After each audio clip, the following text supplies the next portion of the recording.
Salutations, my friends. Salutations. And thank you for tuning in to another edition of Factions of Freedom. I'm your host, Noisera, Freedom Faction, whichever one you prefer. And this is show number 1518, season 15, episode 18. And I have titled this episode, Pedo Party, MAHA Reversal, and Import and Iniquity. As we look at all of the insanity masquerading as normalcy before us, we can't help but notice a particular theme. You know, like it's crazy. We have a very information-packed episode. We've got content from 7 years ago on the podcast that I'm going to be playing to you guys. Regarding Chester Bennington, Lincoln Park, Pedogate, Pizzagate, Spirit Cooking, all that goodness. We've also got like a little intro about, trumping in the technocracy and really seeing how far we've come, looking at how crazy things have unfolded, man. Like how crazy things are, how crazy things have unfolded. How to a large degree we have a brainwashed population to their own beknownst that is subject to mass amounts of social engineering, extremely clever propaganda, mind control, ladies and gentlemen. That's what we're talking about, and how we're not in the remnants, but we're actually like in the throes of it, and how crazy things actually are. And Donald Trump truly is, as these magicians say, not Helena Blavatsky, but Marina Abramovich, as these witches say, Donald Trump truly is a master magician. And as I see the world transitioning and transforming and growing and doing its thing, it's crazy to see, because only God knows where this is going to take us. But again, I'm jumping ahead. We have a lot of different things to talk about with you guys. It's going to be a very content-centered transmission, as they always are, but we're going to be playing, audio clips from myself, older clips, like I said, from 7 years ago, relevant clips today, and just a lot of different things. And I think about, because when I look at some of our older videos, I look at just the style and the format, and I have to smile. I have to smirk, because, these episodes are like an hour long. These were classic podcast episodes that we were trying to just, really hit concise topics with. And then I look at the breadth and scope of what we have to discuss these days and the way that we have to discuss these things. And it's like my poor little young mind could never have comprehended the dangers in which we're in right now, and that we've survived. We truly are survivors of a biological weapons war. They have tried to crash the economy underneath Joe Biden. I think that Donald Trump has been brought in, to kind of prop up the economy one last time as like an exit scam, an exit rug pull, before they fully crash the economy and then convert us into this new world order, into this technocratic scientific dictatorship that you hear me harp so much about. And so I think what I'm doing is I'm reminiscing live time as we're going to play some of our retro content some of our golden years content, and compile it in comparison to everything that's happening right now. And it's just so prophetic, man. It's so on point. It's so key. But with that being said, let's go ahead and jump into the intro. We'll do the intro, the updates, the honorable mentions, and then we'll proceed from there. But if you guys want to support this operation, the best way to do so is to go to patreon.com/noise. Patreon.com/NOIZCE. That's the best way to support this operation. You can also support us by hitting like, by sharing the episode article, sharing the Telegram, sharing the Discord, sharing the Twitter, sharing the website, sharing the Instagram, sharing the now reclaimed YouTube. We're putting our first segments, these segments, on YouTube. And if people would like to get more, clearly they can watch the full episode over there on Rumble.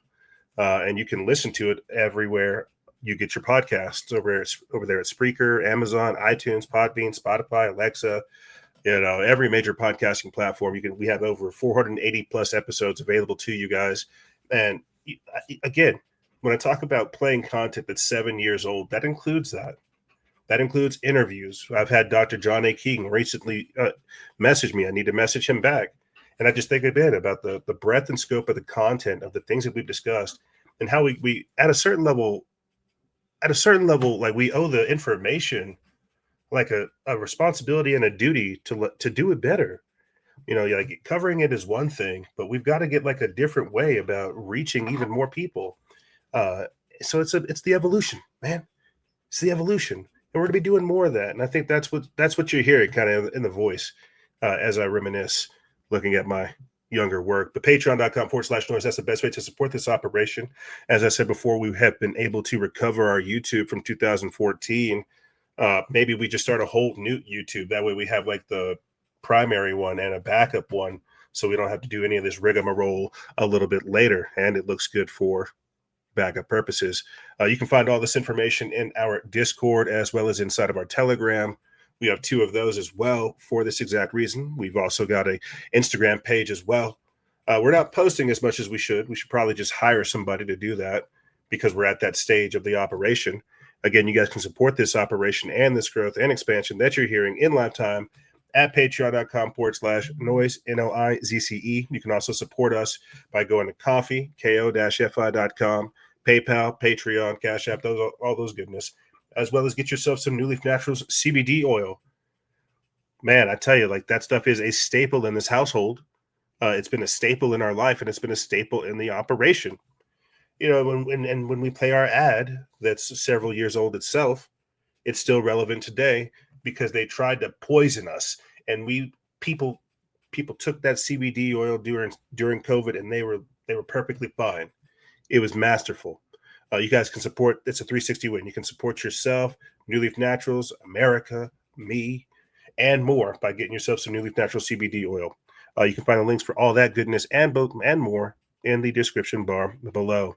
And with that being said, I'm just going to go ahead and jump into it. Just going to do the darn thing and jump right into playing the world of signs. The world of signs, and just showing us what's going on around the world right now as we just get nestled into summer. People were graduating, people were partying, people were enjoying their lives as they should. It's a beautiful time of the year, but let's not mistake the dangerous times that we now find ourselves in. Let's go ahead and play this, and then we'll pick it up from there.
intense hurricanes in Puerto Varas, Chile.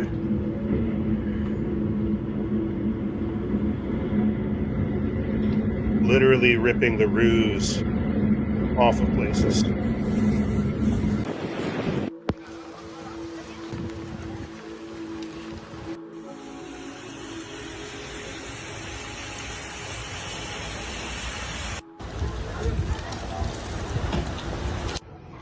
More red skies, this time in Morocco. അസ്സലാമലൈക്കും. എന്താ അവസ്ഥ? Full മുങ്ങിനി. ചരിത്രത്തിലാദ്യമായിട്ട് ഇങ്ങനത്തെ വലിയൊരു തണ്ണി കയറിയത്. പണ്ട് ചെറുതായിട്ടുണ്ട്. അപ്പൊ പണ്ട് പള്ളി താഴ്ചയിലുണ്ടായിരുന്നു. ഏതായാലും ഇന്നത്തെ ജുമ നഷ്ടപ്പെട്ട് ഈ പള്ളിയിൽ.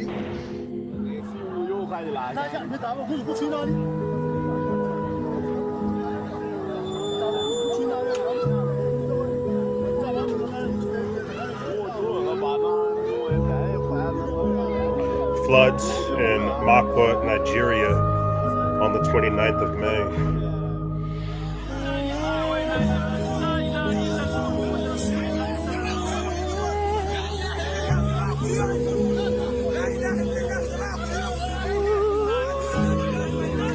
Floods so intense they're carrying oil tankers.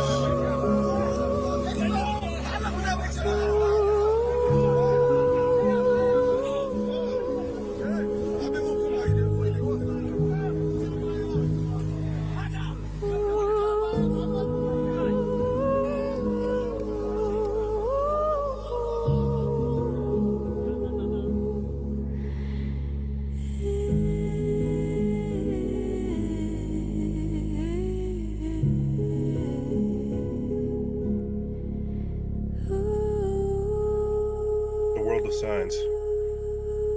There you have it, ladies and gentlemen, the world of signs. Lots of floods, lots of hurricanes, lots of strange, again, anomalous weather occurring.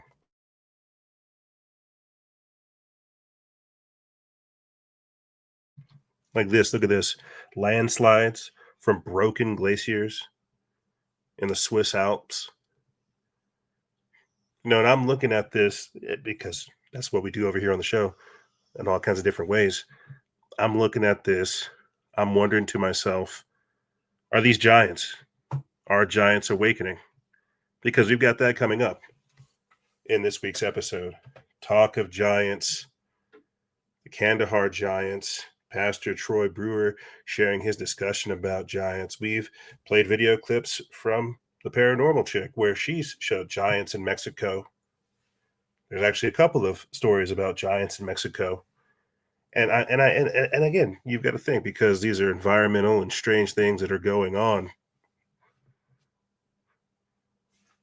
Who else is it disturbing?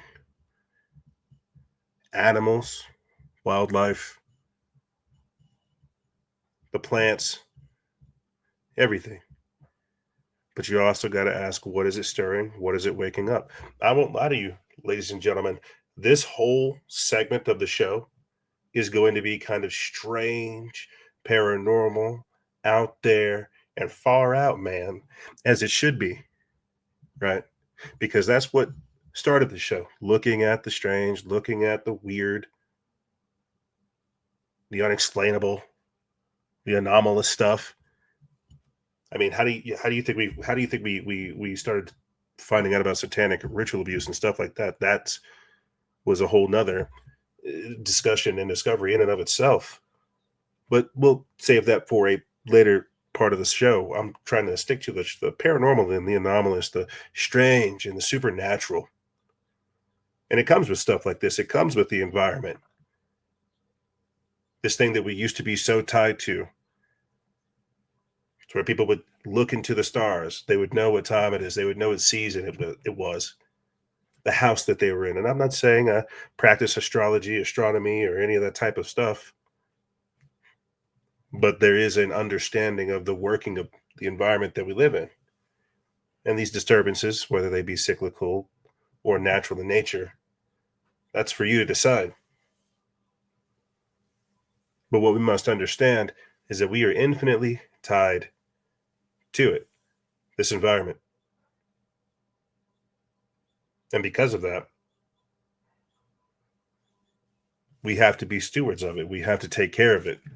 And if we don't, as I said before, leading into this little diatribe, we might be stirring things up. We might be awakening things. Or we might try to be bringing things through. It'll make a little bit more sense the more we clear through some of this information. Let's proceed. New York's green mandates leave states exposed to blackouts.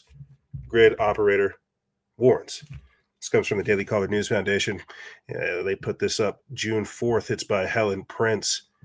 It says that New York's electric grid is facing a growing reliability crisis as demand for power surges, while fossil fuel plants are forced offline thanks to the state's green energy mandate, according to a report by the state's grid operator.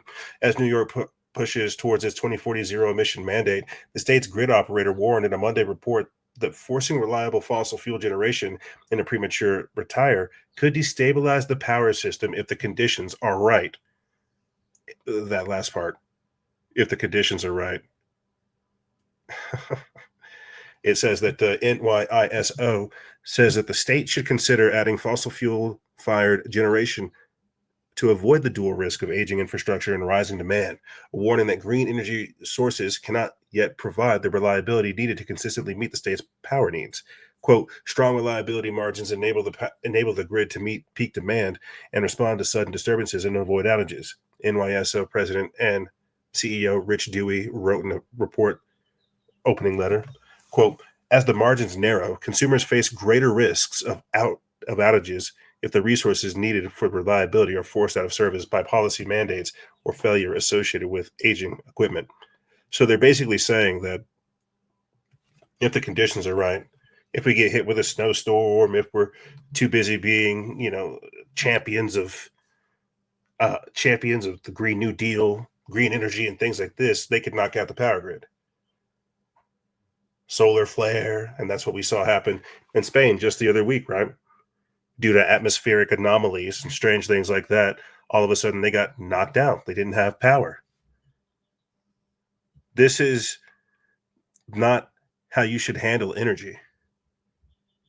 We have clean energy. We have an abundance of energy. We have etheric energy, telluric energy.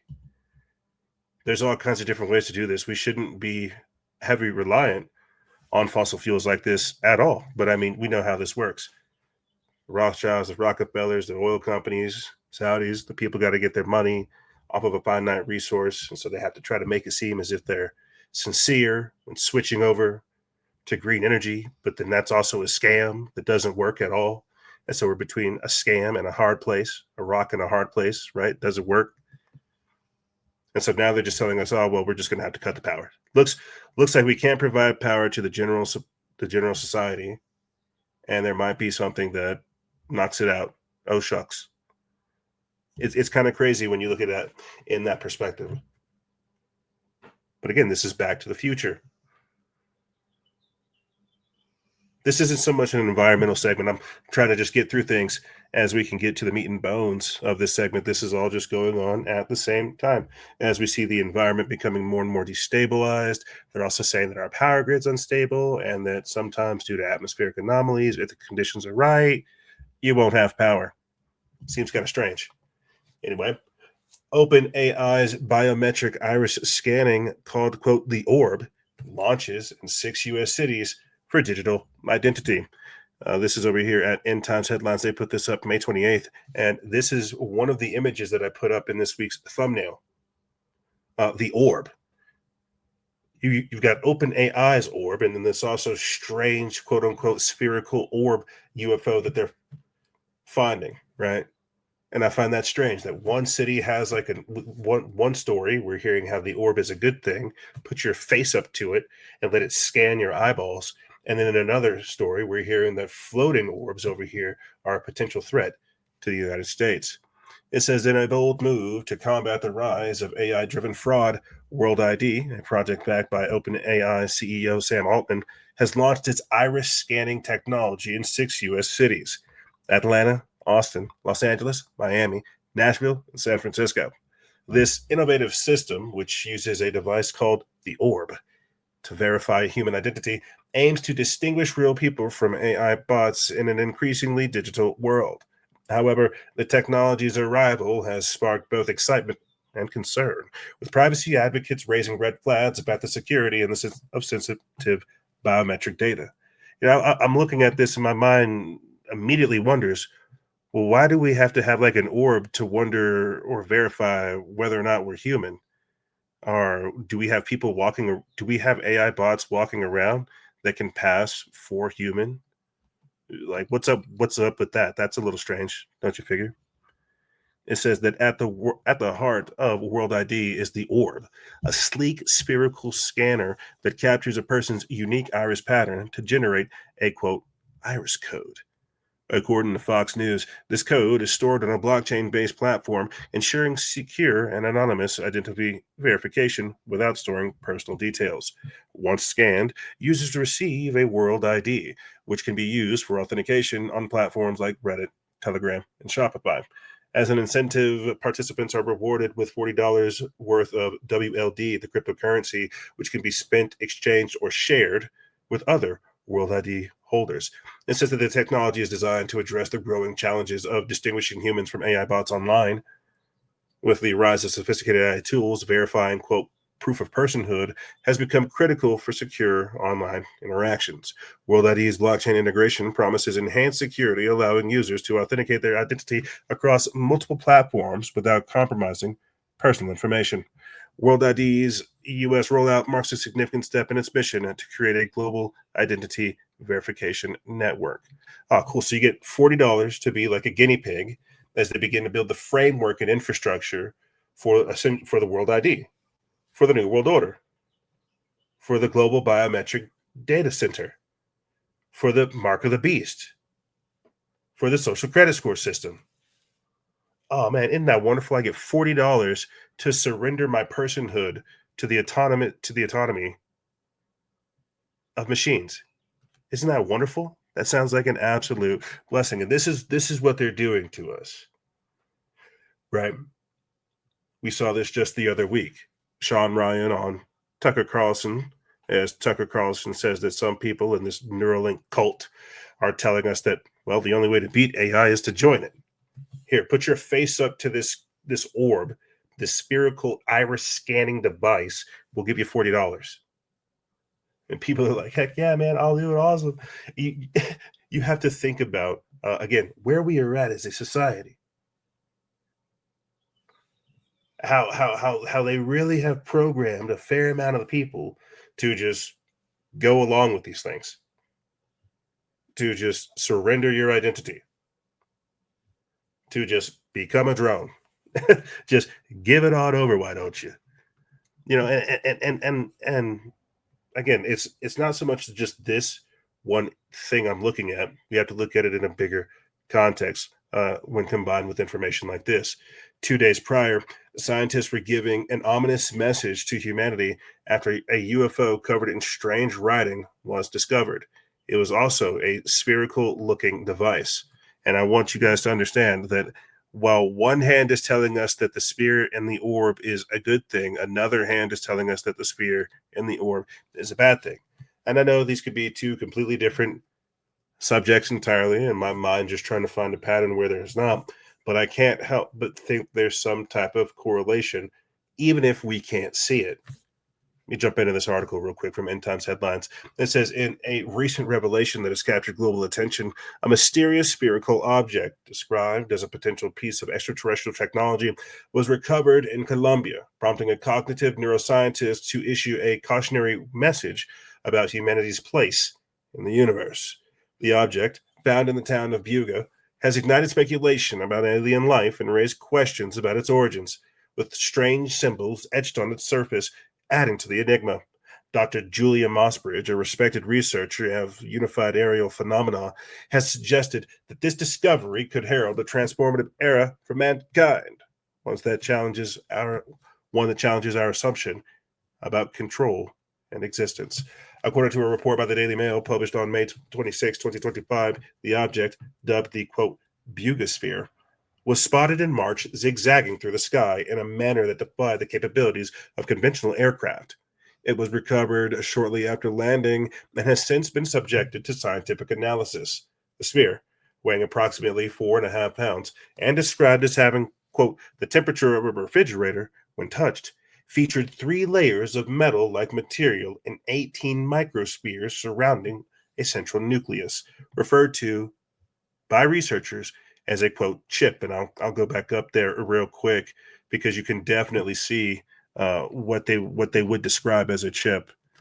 I would say that's a chip or some type of chip-like design. If you were to look at it up front, uh, like you could see, you could. My mind immediately says, "Oh, you could remake this etching in Canva, and then get somebody to 3D print it or 3D scan it or etch it. Like you can for sure make this design, but I'm not looking at it up front. And I could be entirely wrong. Let's continue forward. It says that Dr. Jose Velasquez, a radiologist who examined the object, noted that it showed, quote, no welds or joints, a characteristic that suggests an artificial origin beyond typical human manufacturing techniques. The outer layer, comparable in density to human bone, and the presence of the symbols resembling ancient scripts, such as runes, Ogham, and Mesopotamian writings, have fueled speculation about its purpose and origin. Dr. Mossbridge, who attends a congressional hearing on UAPs on May 1st, 2025, spoke to Fox News about the broader implications of such discoveries. Quote, we are entering a time when we are starting to recognize as humans we don't have the control that we thought we had over everything, she stated. Mossbridge, whose expertise lies in cognitive neuroscience and UAP research, warned that the impending disclosure of alien life could disrupt the worldview of many, potentially causing societal chaos. However, she expressed skepticism about the Bugosphere's extraterrestrial origins, suggesting that it might be a human-made, quote, art project designed to provoke thought. And I'm going to go ahead and pause right there because that's basically the truth that we need. We're entering into a time frame where things are scary, and I've said this a couple of times in some black sheep dialogues that I've left on our Telegram. I've said that reality is breaking down, and I truly do mean that. Reality is breaking down. Doge wasn't about money and all this, that, and the third. It was about removing people and patriots and replacing it with an infrastructure of AI and robots, autonomous stuff, because people are no longer wanting to do societal like this type of society, and that's what UFOs historically have done. It's made people challenge their perceptions of reality, and there's a whole spiritual, theological discussion behind that because it's you get into aliens and demons and Christianity, and for us they're aliens, but for previous generations, they're demons or they're fairies or whatever the phenomena is. But it comes back to the central thing. The reality is breaking down. We are hitting like a not necessarily like a singularity point. This is why they want to hook us up to computers so that we don't blast off into this next stage of awareness. But reality is breaking down. The system is breaking down. This is why they're trying to consolidate things. And as things are breaking down, and as our perceptions change, our awareness change, we're seeing things differently. And other things are coming through with that too. That's what I was alluding to earlier in the show when I was talking about like the world and the earth changing and groaning and how we're stirring things up. We're waking things up. We're trying to tap into different things. These are no longer the times of our fathers and our fathers' fathers. These are our times and the times of our children and their children. And it's going to be pretty crazy. And so when we're talking about face scanning iris orbs, spherical orbs that you get $40 for versus, ominous, cold to the touch, bone dense spherical objects, it's like you've got to look at, okay, was this man made? Where did this come from? What is the purpose behind this? Society at this point is a massive experiment, and that's why it's called a scientific dictatorship. The people who wield power are the so-called people of authority, the white coat cult.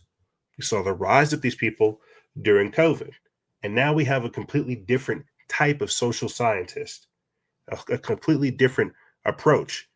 towards what to do with humans. You've heard people like Noah Yuval Harari speak, and you see what he thinks of us. We have to understand that we're dealing with things of a different nature. And I'll put it to you this way: you're getting off talking to AI. You might have seen that infamous photo of that guy texting like ChatGPT like it's his girlfriend. And people want sex bots. You have people getting off talking to AI and chatbots and things of this nature. What we don't understand is there is a mystical spiritual component to where there are people that get off on communicating with demons. There are people that get off communicating with the other side. There are people that get off doing the will of these entities. And you must understand this. As plainly as I say everything I do to you, you must understand this. There are people that love to play Pokemon Go, right? Because they run around the society and they go get the different Pokemons in different areas and things like that. They're an extension of that game created by somebody else, right? They're being a drone. What we have to understand is that there are people being drones of AI now. And I've talked about this before. The NPCs, the really, truly, perfectly programmable people, the people that text AI like they're their girlfriend, who have flattery beforehand, and then they become, useless idiots. There are also people who love to communicate, again, with these ancient entities and masquerade. Here's a quick video of Joe Rogan speaking with somebody, asking the question about if aliens are interdimensional beings.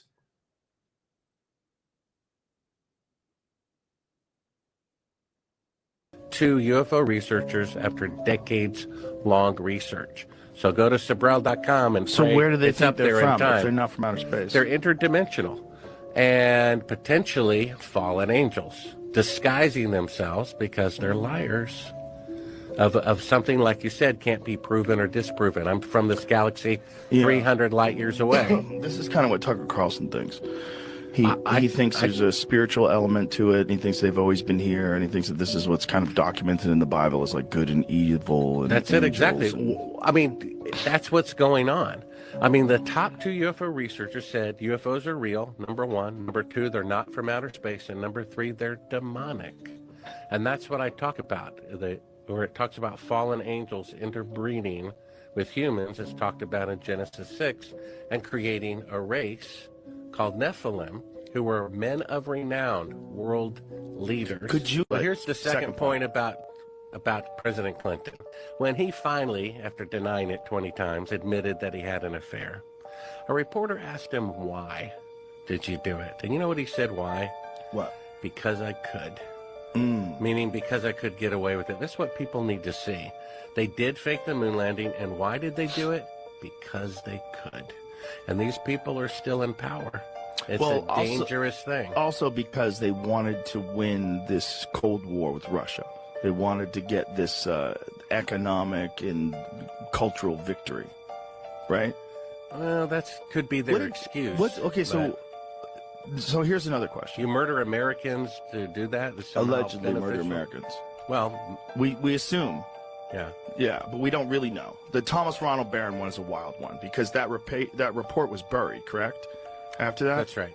And in the report, do we have details of exactly what was said in the report? Well, basically, he said what Gus Grissom said. They were a decade or more away from going to the moon. And that was after the Apollo 1 fire, the Barron report. And, of course, he died right before he was to testify to Congress. Right? What a coincidence. Yeah. About how NASA was so far behind schedule. But now, NASA has never kept a schedule a single time in their entire history, except the most complicated mission of all time.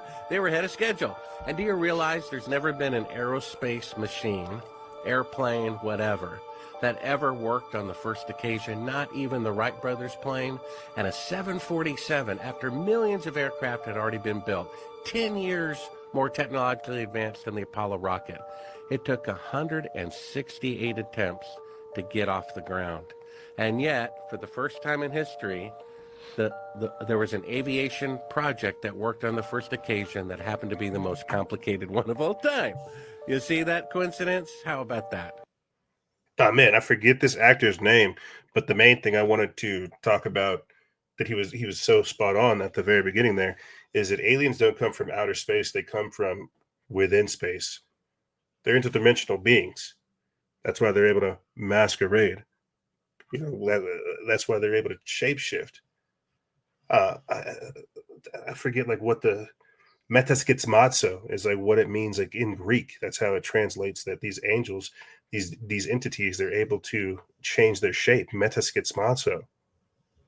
And I picked that up from Russ Dizdar. But the point I'm trying to make is what we have to understand, as I said leading into this, is that there's people who like communicating with these entities. We haven't gone down the whole anti-NASA rabbit hole, but it's that clearly it's a sham. That's a scam as well. They're not going back to space. Elon Musk is quote unquote taking over. It's a whole shift change type thing. But aliens aren't real the way that they tell you. They're demons. You go look at Jack Parsons. Go look at JPL. Go look at Aleister Crowley, the Babylon working ritual. When I talk about people communicating with these otherworldly entities and doing their bidding, that's not a joke. They are of their father, the devil. They communicate with different entities. The same way I pray to God is the same way that they pray to Lucifer. They are Luciferians. They are Satanists. This is not a joke. This is not theoretical. And you have to understand where they're getting their mandates from, where they're getting their orders from. We're over here talking hippy dippy. Oh, I love you. I want to, you want to see humanity enlightened. You want to see us like break the chains of society. Meanwhile, these people are grown. They're grown. They're groomed. They're raised, trying to find out new ways to invent and torture humanity because they want control. And whenever they become the willing servants of the adversary, of the evil ones, what gifts are they given? Because it works both ways. And these people believe in their calling more so than us. And that's something you have to understand too. Like we don't really understand the true power of God. We don't really understand the true power of goodness. We don't understand the true light. The false Luciferian light to which these people are beholden to, they're committed to it. They're raised in it. They know their authority.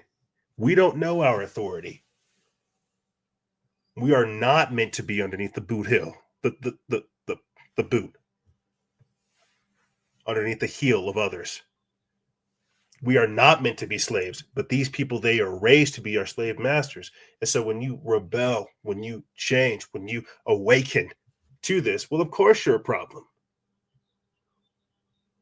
And you must understand that that is the true agenda. Keep them asleep. Keep them entertained. No Diddy.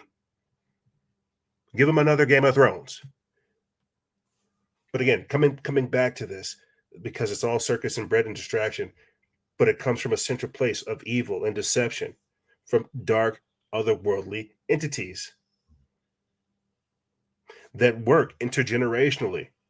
You want to talk about family curses, intergenerational breeding, generational curses, familial spirits. There's a reason why I'm trying to coordinate the fact that there is a deep spiritual component to this physical world that we find ourselves living in. And you see it happening every single week. And when you speak about it, you're considered crazy. Here's Maria Z having Dr. Astrid Struckelberger on to talk about how CERN is detecting non-human beings coming in and out of portals. For some weird reason, they put an audio filter on it that make them sound very deep. Actually, CERN is dealing with radionuclear research. Right. It's nuclear research. But it is more than that, because there are lots of physicians, I know some, they're doing very strange experimentation. There are beings from portals coming in and out. It's physicists from the CERN who told me this. They've testified to beings coming in and out of portals. Yes, they have apparently in the bottom of the CERN this portal, this door where they are dealing with all the subatomic dimensions. They say there are 17 different dimensions of reality. That's what those physicists said. Some others say there are more dimensions. They had a being. They did not tell me more, who came that doesn't resemble a human. And then they had another one, and they have a proof because they left a scarf. They left the scarf. And now, when you look at what is going on in the CERN, there is a fight from some of the military agencies. Intel, they say that there is a fight on time. They're trying to change time. What? Oh man, see, I need to go back and watch this full interview. That sounds absolutely crazy. That you've got people trying to change time. Sounds like they need another episode, or at least another season of Stranger Things. And would you look at that on cue? All of a sudden, we're getting a whole new season 5 episode, or a whole new season of Stranger Things. But that was Dr. Astrid Struckelberger with Maria Z talking about CERN opening portals and potentially entities coming through, leaving items, and even battling time. Now, that's a very, very bold statement. I would love to hear her whistleblower or hear her more expand on that, but that's not an anomalous thing that we've heard. I'm going to be playing for you guys next a video clip of, I think, Dr. Anthony Patch, who was very popular around like 2012 to 2015, talking about something similar. And Maria Z is somebody that has come up during the COVID pandemic. So it's a continuation of just this, the fact that CERN has been involved with opening up portals, conducting strange experiments, anomalous things. And I've always been like a proponent of saying, well, whenever we're opening up these portals, whenever we open up these gateways, there's an energetic exchange. Like we might be sending something, but we're also getting something, right? That's what that Dr. Luis Vasquez was talking about, right? That we may not be quite sure what we're sending out there and what's going to come back to us. The very same thing can be said with these experiments that we're running. And so we're looking at this through a technological, physical, five senses lens. What Dr. Astrid Struckelberger talked about is that they have 17 different dimensions that are available to us. I think we've actually done an episode in the past where we've gone there and found like 13 different dimensions, but that's a different thing. The point I'm trying to make is there's more to this reality than we think. We're looking at it through a physical lens. These people who have been coming into contact with or communicating with these dark side entities, they haven't had a need for technology. That's why they conduct the rituals. But even that might be archaic. They might actually have technology. I don't know. But what I'm trying to say is there's another component to man that's able to interface with this reality. And these people who have a higher awareness of all of this are working in those dimensions and producing different results. And that affects us here in this time space. That's why things are getting so crazy. And we can feel it. And that's why things are going to get crazier. Let me go ahead and play this quick clip, and then we'll pick it up from there. And this collider and these beings that they're in communication with. So we're talking about the premier scientists on planet Earth right now who are actively engaged, according to their own words, communicating with something with a personality, in their own words, from another dimension, and that's the purpose of the collider. I mean, people need to understand this is not science fiction. This is fact. That's correct. What I write about in my novels, right? I place a storyline that is embedded with science fact. Everything that I present publicly in the books, public speaking, is all drawn from their own scientific journals and white papers. And then I'm able to see what they're doing. Not just extrapolate, but see in the real time what it is they're doing. Not a future agenda, but what they're doing right now today. The imminency of what they intend to do, which is opening this gateway. And understand that the world of science in terms of particle physics also overlaps into DNA, into biology. Yes. There's a multifaceted, multi-level agenda at play, not just with CERN, but it's proof of concept feeder labs around the world that feed into CERN. So we are talking about changing humans, changing the planet. We're talking about not only bringing in information through a portal, but we're also talking about definitively changing our way of life. This is a threat to our existence, to the creation of mankind. A threat to our existence, a threat to the creation of mankind. So they're communicating with some kind of entity. You and I would Yes. believe that these entities are fallen angels. Right. Yes. Yes, that was Anthony Patch on what is this show called? That was Anthony Patch with Paul McGuire on Radio McGuire on Twitter. Yeah, Anthony Patch with Paul McGuire talking about CERN.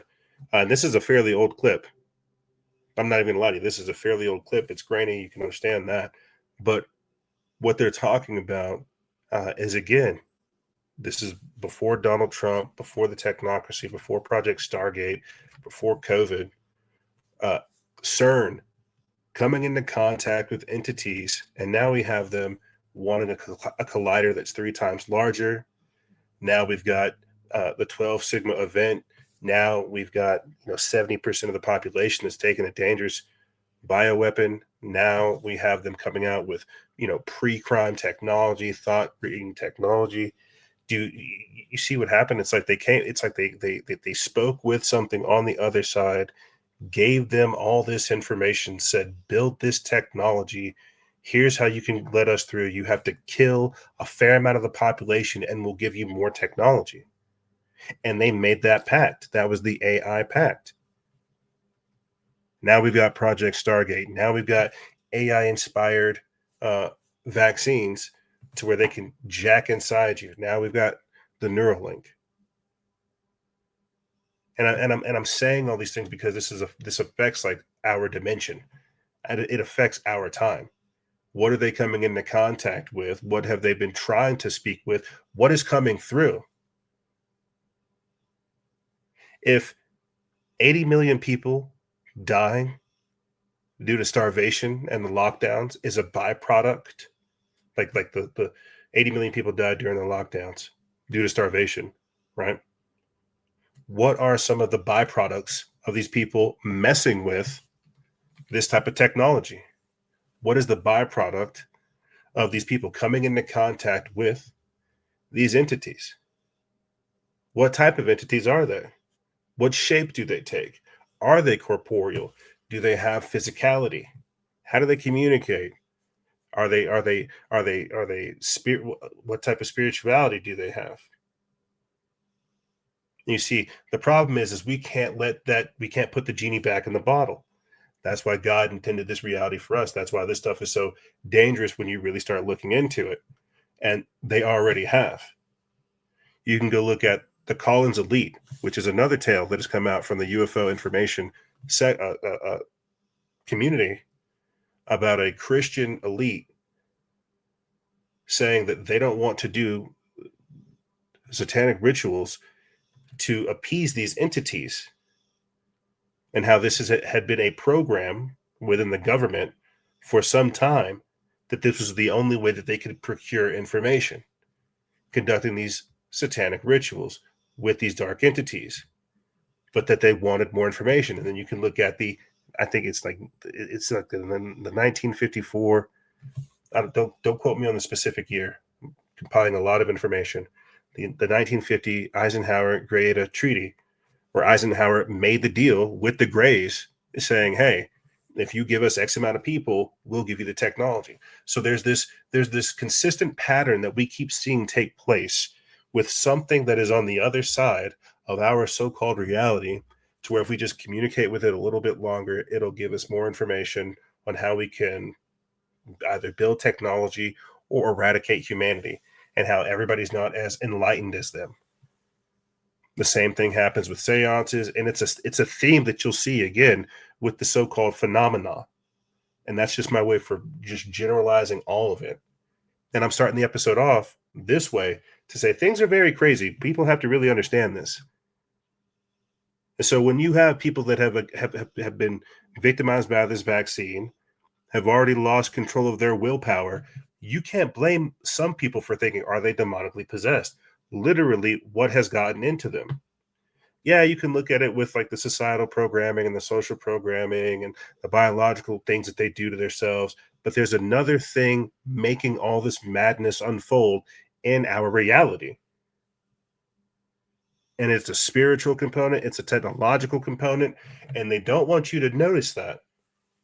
And now we have AI gobbling up information, programming the weak willed, vaccine brain damaged society to do things that they wouldn't normally do.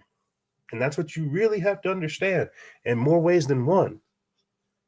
So when we've got Dr. Anthony Patch talking about these people coming into contact with entities on the other side and how it's a threat to our existence, what are they building? What have they let through? And who's orchestrating this whole thing? I'm rambling, but I'm so fixated on this because this is stuff that we rarely discuss in the show, but it's so key because it's happening in the background. I've got a segue into talking about giants and other paranormal things that are happening, but these are other things that are coming through as well. I'm not saying giants are jumping through portals or anything like that, but fallen angel spirit saying, hey, this is how you reconstitute a giant. This is how you bring them back. It's like I was reading, oh man, I'm rabbit holing fierce right now. I was reading like this old newspaper clipping where it was talking about a doctor that was doing basically incubation studies, like eugenics, cloning in like the early 1800s, to where they were able to put a baby that would go in there at 5 months old, and they would keep it there for a matter of weeks, and then that baby would fully come out as if it was an 8-year-old child. And it was they were talking about growing giants. And so this is only in the 1800s. Only in the 1800s that you have doctors basically trying to grow humans, saying that this is where babies come from. And so I look at this ancient technology, this antiquity tech, this narrative of communicating with otherworldly entities and them giving us information and some of this hidden information. And it's all one and the same. But again, I'm ranting, I'm jumping, I'm getting ahead of myself. Let's go ahead and proceed forward to Catherine Austin Fitts sitting down with Danny Jones, talking about how there are non-human intelligences that influence the U.S. government. So there's a committee at the top that makes all the big decisions. And my nickname for it is Mr. Global. So the question is, who is Mr. Global, and why is Mr. Global doing what he's doing? Because when I look at a situation, I like to put myself in somebody else's shoes. Like if I was Danny and I was doing this, what would it look like from my point of view? And so I want to put myself in why is Mr. Global doing this? What's Mr. Global's point of view? So anyway, so Joseph and I went through and did who is Mr. Global and why is he doing what he's doing? So we went through all the theories, but some of my favorite comments on the internet is they'll say, well, she worked at the White House and she knows, so she's not telling us. It's like, no, everybody at the White House is not sure. Who's your best guess of who Mr. Global is? I think you have intergenerational pools of capital, and right now they are over influenced by occult.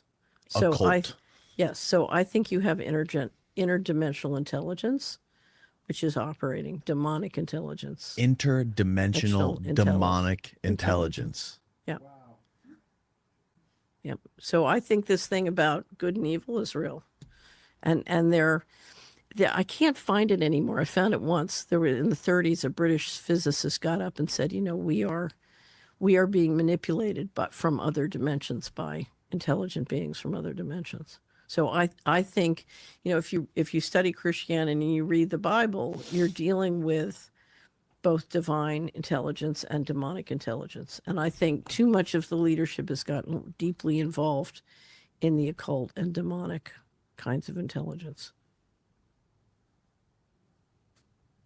Wow. So I just read a book and I have no idea. So I've tried to find every theory to explain the paranormal stuff. So I'm not telling you this is true, but I just finished reading a book called Final Event by Nick Redfern. I don't know if you've ever read it. And he describes it's a exploration of a group of military intelligence in the United States called the Collins Elite. Oh yeah, I've heard about the Collins Elite. Yeah. and they came to believe that the ET phenomena was a demonic phenomena. It was not people from another planet. It was demonic intelligence. It was biblical stuff. Right. Right. And one of the things he discovered was that, or the Collins elite apparently discovered, is in many sort of ET abduction events, if you called on Jesus Christ, it would stop. What? Yeah. Yeah. That's what he reported. And he strikes me, I don't know anything about him, but it struck me as someone who was trying to do a faithful job of simply reporting what they found. You know, there's a lot of folks in the intelligence community that publicly state how they believe that the whole UFO phenomena is like this biblical thing, how it's angels and demons, and these things could be angelic entities, and, you know, like literal, like ground, like legitimate people in the intelligence community, whether they're still active or retired or whatever, that have been on podcasts that state they believe So I this. am sure that all of that stuff is happening. So I think we are dealing with demonic and angelic forces in our world, and that's interdimensional intelligence. So the Bible calls it, you know, demons and angels. Other people call it fifth dimension or whatever, but I think we're absolutely, and I will tell you what I think is the most important thing to understand about the universe. So write this down. This is my favorite. My favorite new book is A New Science of Heaven by Robert Temple. Oh yeah. 99% of the material in the universe is plasma. Our universe is made up of plasma. And I used to hear that David Bohm said this, and other physicists as well, but Temple's really documented and nailed it. And I'm sure he's right. Plasma is alive and it's intelligent. And that means life is alive and intelligent. Plasma or dark matter? Plasma. Plasma. But, you know, let me make it simple. The universe is alive and intelligent. Sure. And we share intelligence with all life. You know, so in the Lord of the Rings, when the trees show up to help, that's real. Right. So life is alive. And the notion that you can take digital technology and control it centrally, once you understand that, is so ridiculous. Only a demonic intelligence would come up with that plan. Right? Absolutely. Massive statement by Catherine Austin Fitts. I love the glow up that's happening right now in live time. She's been popular these past couple of weeks talking about underground bunkers, and we've got Sam Altman from OpenAI saying that he wanted to build a bunker as well. But she's become popular these past couple of weeks talking about underground bases, talking about 170 different locations that she's been able to uncover. And Mr. Global sounds very, very interesting. But as you heard in the opening statement there, talking about non-human intelligences, demonic forces influencing our government. This is not like sensational talk. Like, you want to talk about invasion of the body snatchers type stuff, demonic possession, secret societies, cults, groups, alliances. This is a very real thing that we have to understand. And she's right. A fair amount of our government, if not all of the American government, has been corrupted by this force. Only a crazy person would want to be the president of the United States. But on top of that, it is the fact that we are dealing with a spiritual war. Steve Quayle has popularized this term as well, saying that there is no political solution to a spiritual problem. And spiritually, we are sick. Spiritually, we are asleep. That's why last week's episode was entitled Awakening America. It had to get this bad in order for people to see things. Donald Trump, he's playing his position as he needs to. But you must understand, think about how dark it is in our time. Think about what must be done in order for us to fix these things. Think about how much truth still needs to bubble to the surface. They can't bring to light what's happening with Jeffrey Epstein. They can't bring to light what's happening with Diddy, even though Barack Obama's named, even though all these popular people are named. It's because of the darker elements of it and who they get and who teaches them. Again, the Babylonian working rituals that they do, the Freemasonic agreements that they have. and the bloodlines that are running all of it. That's why Diddy, he's nothing but a puppet, even at his level. Even the royal family are. All of these people are puppets because it's a non-human intelligence that's running this. And that was evidenced when you could look at the 12 Sigma event, a document that came out that talked about the statistical likelihood of 70% of the 70% of the world's population taking a shot. And that's and how that's a ticking time bomb. We have that coming up later on in the show as well.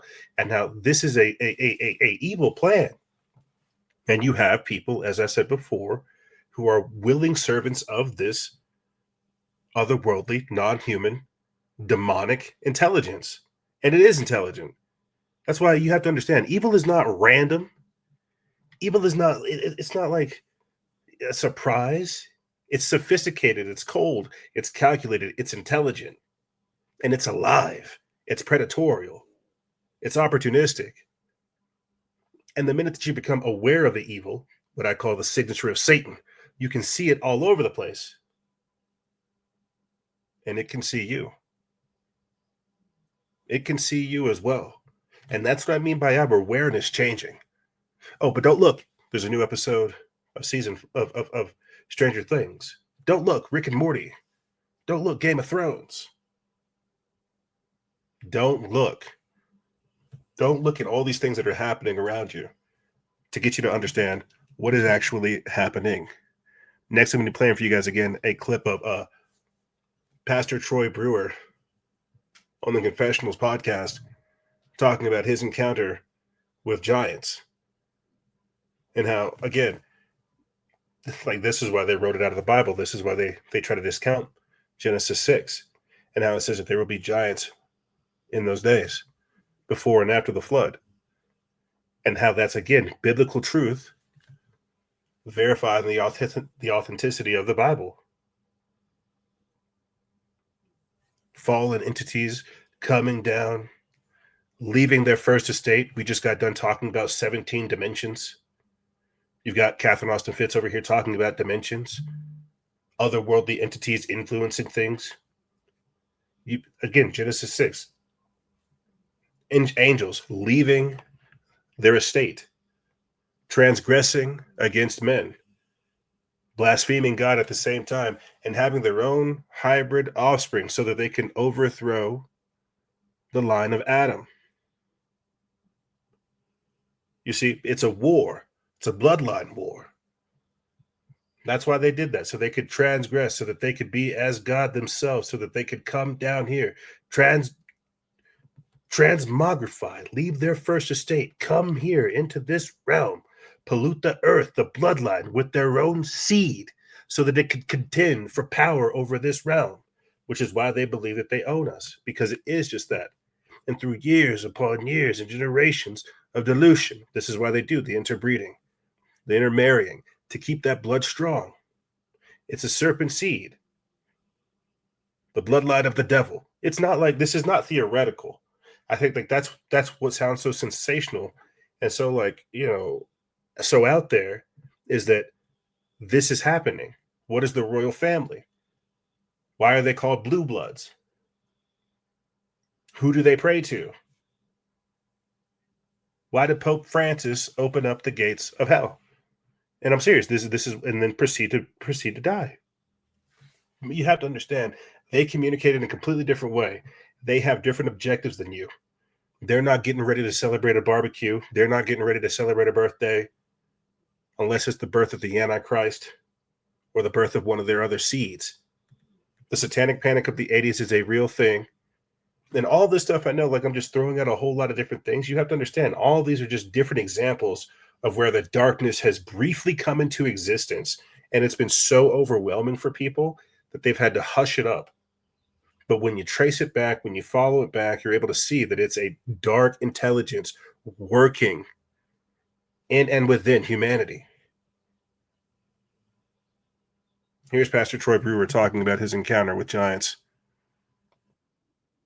Ridge, and across from us is a little bit higher than us. And at the top of the ridge is this one big giant tree, and it's a big oak tree. And I'm sitting there, man, and I'm looking, up at that tree is just beautiful mountains. And so while they're praying, I'm just kind of doing the Louis Engle. I'm rocking back and forth and they're praying for me.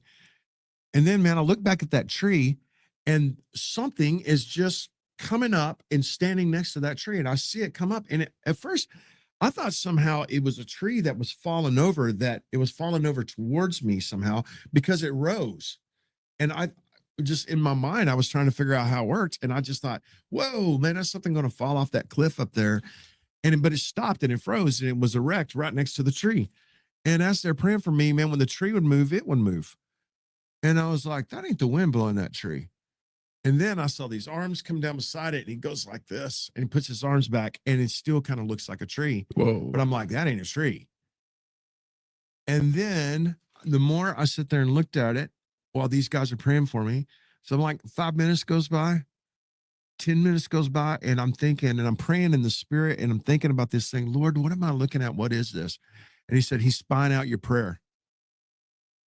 I'm like, he is spying out his prayer. And I'm like, somehow that thing can see us praying over here, and that thing can hear what it is that we're saying.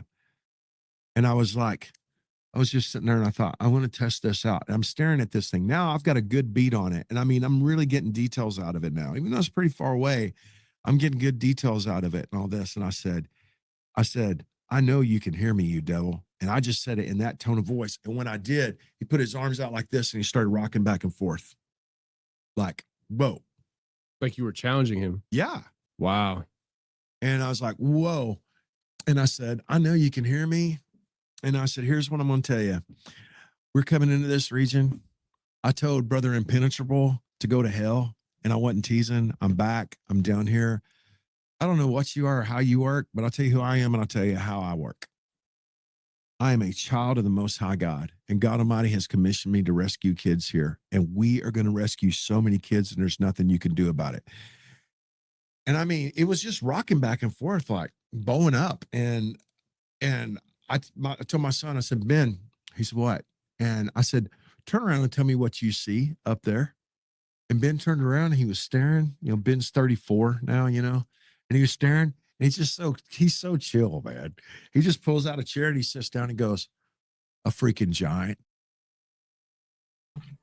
Now, that's a pastor's recollection of seeing a giant while it's having like a prayer session, right? I'm not saying giants are coming through portals. Nephilim faces pastor in Mexico, as the video is titled. And just a couple of weeks ago, we played a video clip for you guys where they saw more footage of a giant in Mexico. And I briefly talked about how I'm reading documents, how they can produce 8-year-old children from 5-month-old babies in a matter of weeks. Antiquotech is what I'm going to lead into next. We're looking at genetic modification. We're looking at stuff in our time frame. We don't think about information, technology, wisdom, and more being passed down intergenerationally through these families. We don't think about the time lock of stuff, the prophetic time lock of stuff unlocking. I mean, what I'm trying to say is, what is Attack on Titan? What is Attack on Titan? What do these anime writers know? Why are they describing or depicting giants in strange behaviors, doing weird looking things, having abomination-like features, looking like scary things? I don't have like a segue to where I could talk about the Nephilim looking like clowns, but I would definitely recommend people to go look into the channel called Understanding Conspiracy, where that's like one of his primary thing about how the Nephilim do indeed look like clowns. Then he talks about, he has a very good, compelling case of historical depictions of giants and, again, this serpent seed, this offspring, this abomination of a bloodline, this Nephilim bloodline, and how it's just like a distorted and perverted version of man. And that comes back again to just biblical truth. That comes back to why God created us in his image and why we shouldn't be messing around with our genes, why we shouldn't be doing like this evil stuff, and why ultimately the flood happened.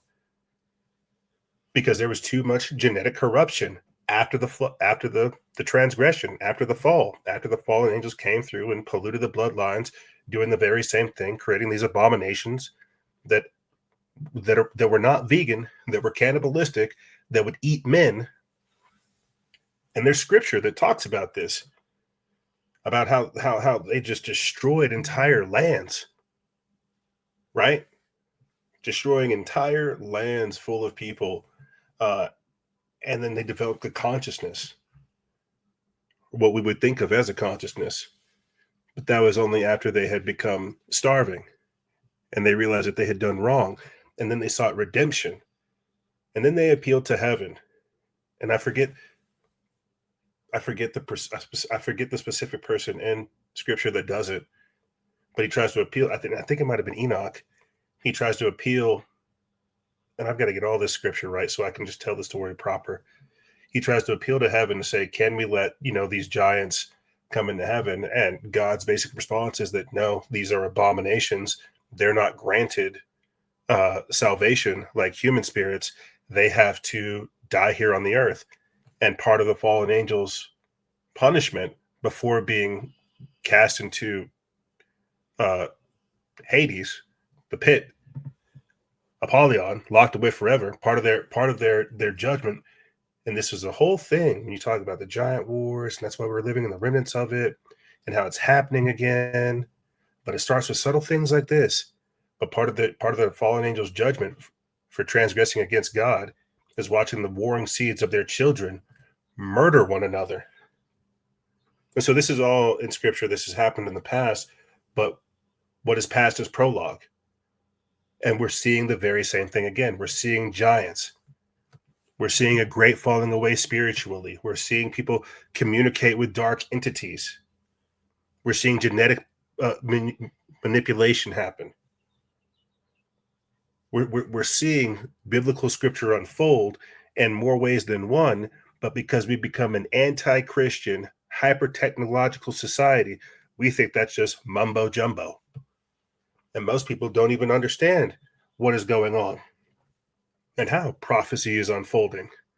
And so when he's talking about these mannerisms and characteristics of the giants, this is stuff that if you were to do research into it, you would understand it's spot on. It's terrifyingly accurate. We don't cover, Sasquatch and Dogman and Mothman type paranormal stuff over here. We used to on the Fellowship and Freedom shows every Sunday or so, 5 p.m. to 7 p.m. Mountain Standard Time. We used to, but we don't anymore. And so I'm trying to just get across to you guys the strange and prophetic, the awesome and both terrifying time frame we now find ourselves in, and what this means for the future, and why it's only going to get more and more strange. Next, we're going to be having a video.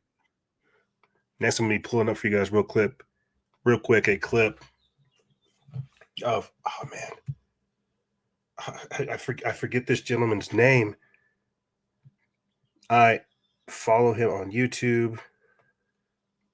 Next, we're going to be pulling up for you guys a video clip of somebody that was a contract operator in Afghanistan that took part with the extraction of the Kandahar giant. That's the segue. His name will come to me after I hit this play. Because a patrol had basically gone missing. Exactly. Okay. Well, it's around for miles. Right. Very remote. Yeah, very remote. So we flew in. They're about 4 kilometers. We're hiking through the same area where they were supposed to make one of their checkpoints, one of the relics. And before we'd left, there was all kinds of what happened with the ambush. But that was even odd because at point of ambush, you need to call for maybe close air support, something, okay? There was no calls made. You just off the bridge. So we're coming down a mountainside, and it was a nice path, goat path. As we bent around this corner, you could see this opening of the cave. There's a cave as we're coming around. And then I see there's a lot of rocks, which is another oddity, and then bone matter. I'm not close enough to identify what kind of bones, but I did see something I knew was a piece of our communications equipment. So instantly, we're thinking ambush, maybe animal, could be anything. And there was enough room in front of this cave, but it had a sheer drop off. But there was enough room that we actually got into a decent dispersal in case of ambush. You see something coming out of the cave, and it's moving with a speed and agility that catches you off guard. Everybody. Everybody. And he comes out. It was a man at least 12 to 15 feet high. This is a monster. Red beard. Then his hair was long past the shoulder, a scarlet red, and Dan runs at him and starts shooting pro columns into the reality. As it was Now your training is kicking. Oh yeah, Okay. muscle memory, complete muscle memory. While Dan is moving at him, another row of lines lay down fire, and I start firing.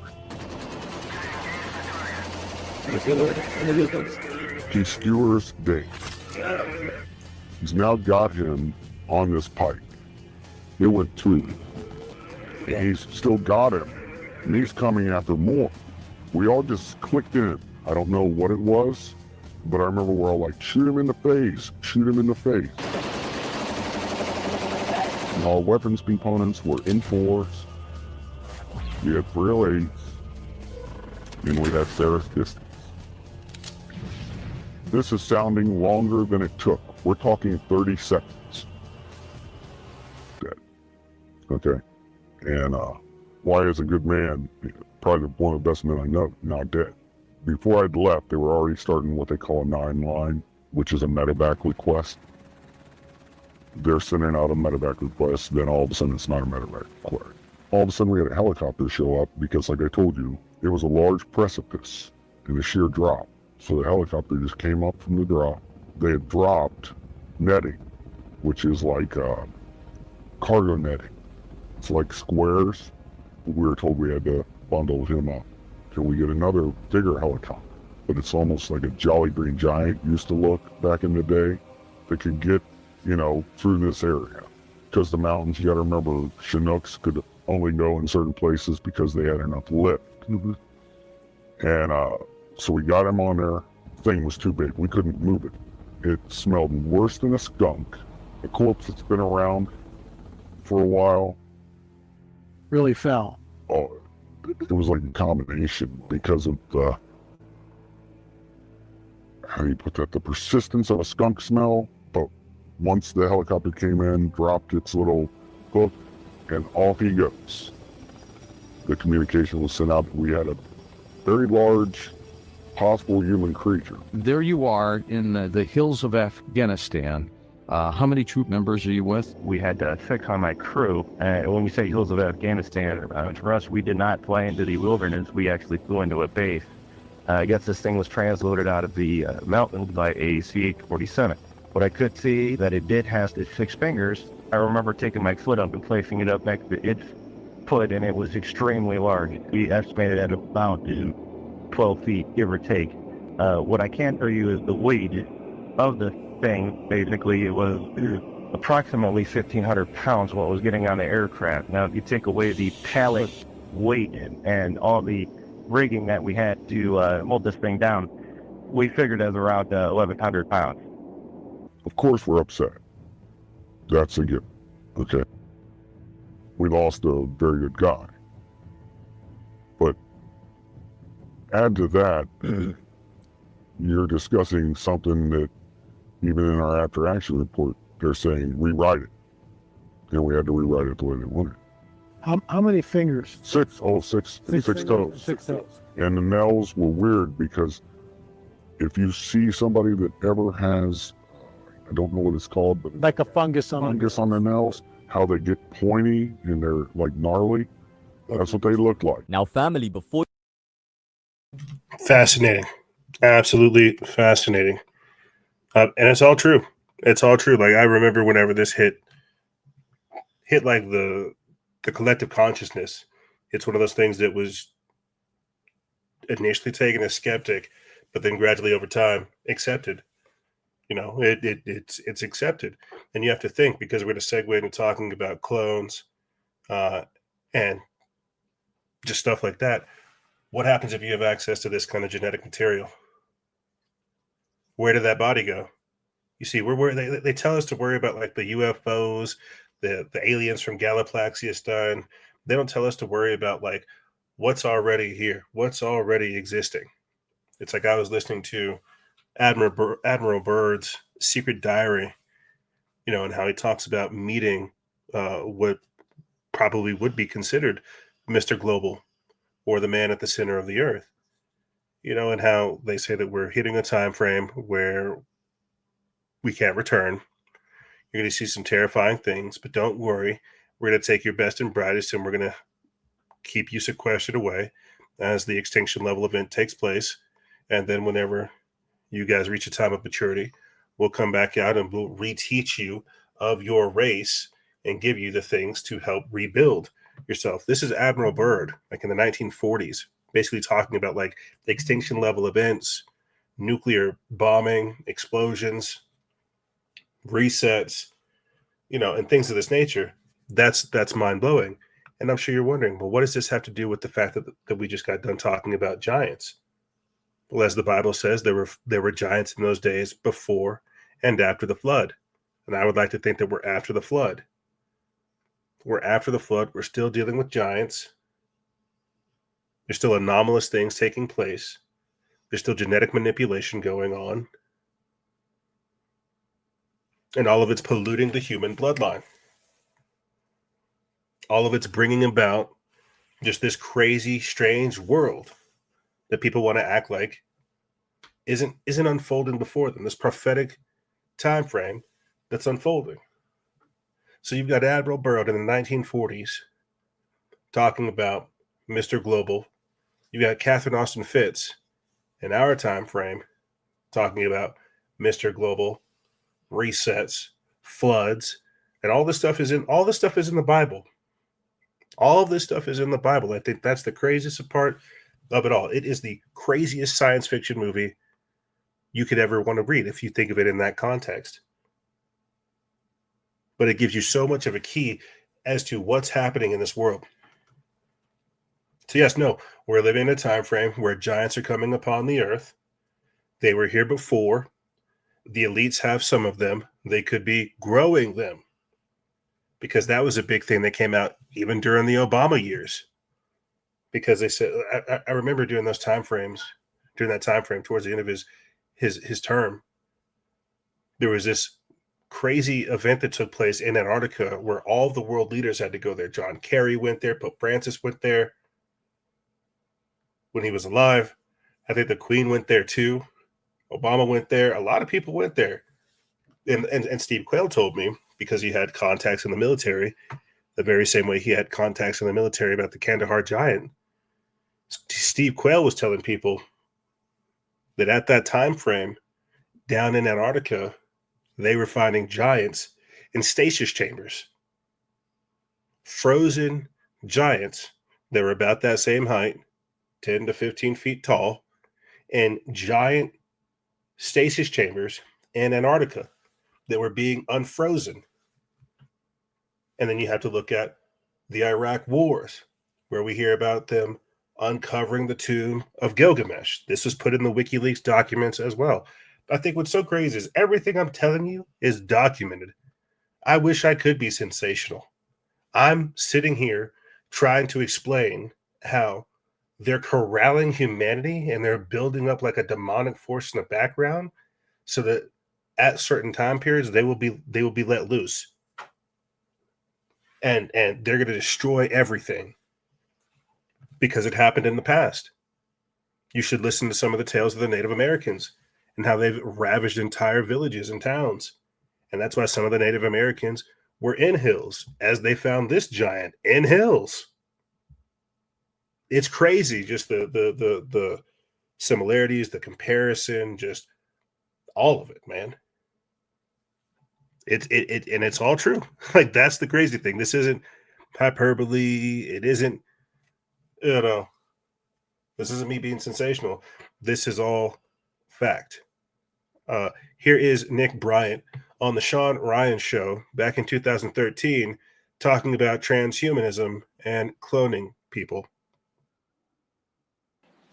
Being able to Epstein, the cloning, the transhumanism, I think that law enforcement, if law enforcement ever took this seriously, could dig there and would find out some very interesting stuff. What exactly is transhumanism? Transhumanism is like combining, like being able to download someone's brain onto a computer chip. I've always thought Dolly the sheep was cloned in 1997. If you can clone a sheep, you can clone a human being. And actually, people are getting like their French bulldogs cloned for like $60,000. But it's estimated that you can clone a human being for $1.5 million. So, and I knew when Dolly got cloned, the sheep, there's got to be megalomaniac billionaires out there that are cloning themselves. There's just got to be. And that Epstein crew, I would not surprise if Juliette Bryant's ovaries were getting harvested because those sick, twisted megalomaniacs are cloning themselves. Absolutely. I would absolutely believe that. And that's what, if you go look into things like the Aeon Flux movie, Cabbage Patch clones, baby incubators, cloning facilities, stuff like that, the Vril, as our friend Serious Knowledge used to call them, it's a whole thing, cloning yourself. It really, truly is. It's kind of scary to think about. But then you talk about consciousness transference, cloning, people having original bodies, and this is why genetics are so important to them, to these people, right? That's why they're down to have you pollute your bloodline, have you take all the COVID vaccines, because they want you to destroy themselves, but they're going to keep interbreeding and committing incest and keeping their bloodlines pure. But let's try to see if we can stay on theme over here so far. When we're talking about giants, when we're talking about genetic modification, giants in stasis chambers, these entities coming alive, entities from the other side building advanced technologies to say, let us through. All of these things are, again, interconnected. And I think the easiest way for me to kind of put a nice bow on this is, wouldn't you want to preserve what you think as the best genetics before humanity goes through this extinction level event? And this is what ties us to the beginning of this segment with the world of science, the anomalous weather events, strange things like that. Catherine Austin Fitts alluding to the fact that we might be experiencing a pole shift, extinction level events, things of this nature. What the Bible calls a flood, an extinction level event. Wouldn't you want to preserve the genetics, the clean genetics? That's what the Bible did. That's what God did with Noah. That says that he was pure in his generations, and so he was still able to receive the transmissions of God saying, build this, Noah.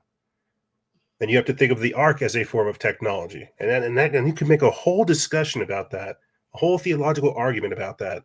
The fact that God was communicating with Noah, saying, build this technology to try to survive the earth.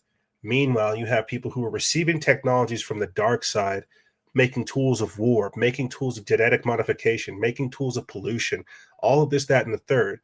And these are interdimensional energies making their way here in the real world because something is happening around them. And so you've got the light forces and the dark forces existing here. And we hear about the good forces winning. We hear about Noah being pure in his generations, listening to God, preparing, building a ship, because the extinction level event comes and his generation is pure. It is preserved. You don't think the enemy, the adversary, thinks of something similar? And again, you had Catherine Austin Fitts, while blowing the whistle about 170 different military underground bases, and how they're building these things for what they think of as an extinction level event. Mark Zuckerberg's done it. Elon Musk has done it. Bill Gates has done it. Jeff Bezos has done it. We play video clips of some of these facilities. This is not like, again, hyperbole or sensationalism, but these are all things that are occurring. But let's stay here on this fact of cloning humanity. Wouldn't you want to preserve these genetics if you knew something crazy that would destroy society was happening? I think some people would. Bombshell report warns of an apocalyptic event set to occur in 2027. Media blackout.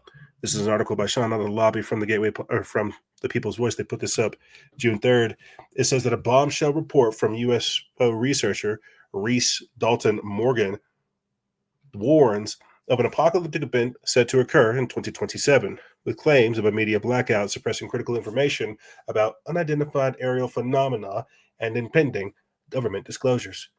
In an interview on the quote UFO program podcast with News Nation correspondent Ross Coulthart, Dalton Morgan discussed reports of a massive earth-changing event anticipated in 2027.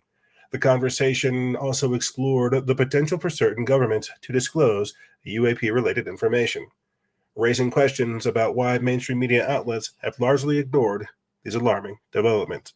Quote, there's certainly something that's going to happen in 2027, and I don't know what it is. I've also heard that 2034, and I've also heard some other dates, much later. I'll give my thoughts on 2027 and 2034 and the times in between after this clip. There's certainly something going to happen in 2027, and I don't know what it is. Okay. I've also heard 2034, and I've also heard other dates, much later. But depends who you talk to. Some people say it's a pole reversal. Some people say it's an asteroid hitting the planet. Some people say it's AI reaching quantum, and then all of a sudden we lose the capacity to have control of our own computer systems. I have no idea. What I am aware of is that everybody's telling me we're on borrowed time. And I cannot begin to emphasize how serious a look I get when I say to people who are confiding in me, what's the timescale on this? And they're urging me to be urgent. They're saying to me, people need the right to know this. They have a right to know this. And I'm going, well, what are we talking about? And I feel like shaking these people and saying, for God's sake, just bloody tell me. And they are all constrained by their national security oaths. They want the public to know this. I don't know what it is. I don't know what it is. But the fact that they're preparing is what's got me so worried. Right? Let me read a little bit more of this article. This comes from Infowars.com. It reports that identifying the cause of all the alleged impending event is problematic because the journalist said people tell him different answers, explaining, quote, it depends on who you talk to. Some people say it's a pole reversal. Some people say it's an asteroid hitting the planet. And some people say it's AI reaching quantum. And then all of a sudden we lose capacity to have control over our own computer systems. I have no idea. When Coulthart attempts to get an answer from his sources, he said that they will not bend because they're, quote, constrained by national security oaths, but they believe the public has a right to know. Says that Dalton Morgan posted about the interview on X, saying he's also spoken with someone who revealed something similar about the 2027 event. I'm talking to someone who says that they are in touch directly with a privately run group that essentially is like an umbrella organization for these groups that are concealing the existence of this coalition. And there are Australians involved in that.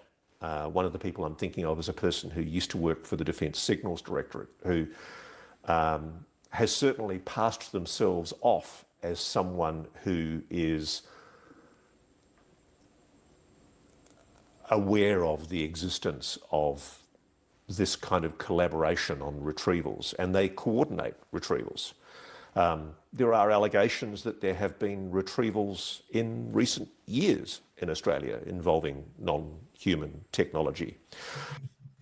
I love that we just keep hearing this phrase of non-human intelligences, non-human interactions, and non-human technology, man.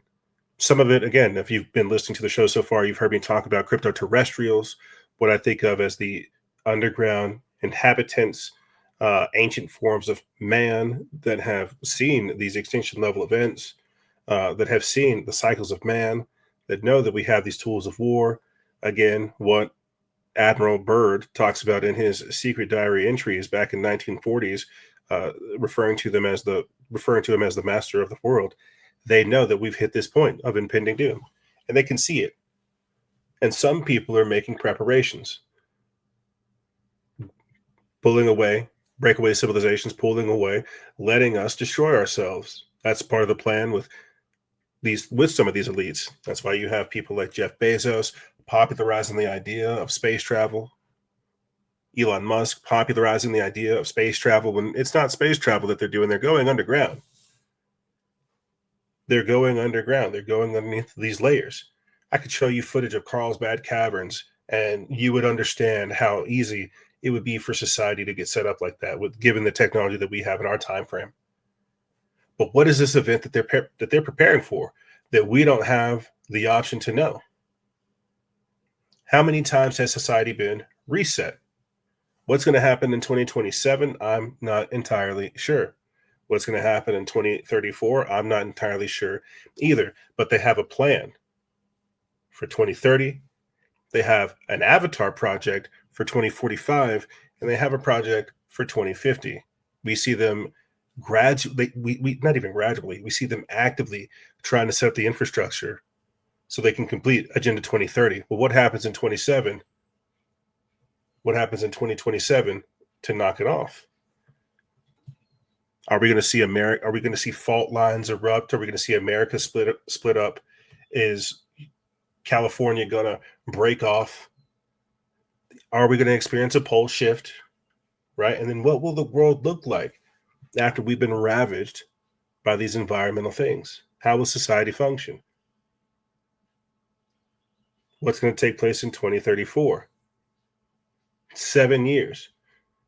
See, did you notice that time frame right there? 7 years of tribulation is what it sounds like. It sounds like tribulation begins in 2027, and then Jesus Christ returns in 2034, or at least rapture will happen. They say some people say they'll go through rapture. Some say that we won't. If you go with the model that Jesus comes after tribulation, he's not going to let his wife be beaten by these things because we're the bride. I can understand that, but the point I'm trying to make is they have a plan to try to keep this thing going. Massive amounts of the population disappearing in 2027, with remnants of the population still changing in 2034. That's a whole going into the future would be a really crazy episode to really see like what's actually happening. The point I'm trying to make is we're experiencing preparation for an extinction level event. We're hearing more and more about it. These people are looking at things, and it should disturb every single person. Here's another article on just that by Michael Snyder, talking about this right here. Is an extinction level event coming in 2027? Is a major cataclysmic event that the general public isn't being told about less than 2 years away. In this article, I'm going to report on claims that may seem absolutely outrageous to many of you, but these claims actually line up with a lot of rumors and speculation that I have been hearing. And more importantly, there are some eerie similarities to some of the things I write about in my new book entitled 10 Prophetic Events that are coming next. Could it be possible that some sort of extinction level event is rapidly approaching? I would encourage you to consider the information that I share in this article with an open mind. Investigative journalist Ross Coulthart has become one of the most popular podcasters in the entire country. In fact, his podcast is now ranked among the 20 most popular podcasts on YouTube. So he isn't just some random guy. Ross Coulthart is immensely popular, and he has really good connections inside the government. So that is why this outrageous claim that he made during an interview just a few days ago is making headlines all over the globe. He's talking about how Ross Coulthart claims that an apocalyptic event will happen in 2027. Quote, everybody's telling me that we're on borrowed time. So what is it? Ross Coulthart says that his contacts inside the government cannot tell him without breaking their oaths, but apparently it's something really big. During the interview, Coulthart speculated that it could be, quote, a pole reversal or an asteroid hitting the planet. That is very interesting because many believe that the book of Revelation describes an asteroid hitting our planet. Based on what he is hearing, Coulthart is convinced that, quote, something's going to happen in 2027, but he's also warned about 2034 as well. Quote, certainly something's going to happen in 2027, and I don't know what it is. I've also heard the 2034, and I've also heard some other dates, much later, depending on who you talk to. Of course, until Coulthart produces more evidence, it will be easy for many to dismiss his claims, but he insists that his contacts are telling him that we are, quote, on borrowed time. Needless to say, cold-hearted is not the only one making these outrageous claims over the next few years. Investor Weston Warren says that he is part of a group that has been tracking an object that they refer to as a, quote, black star.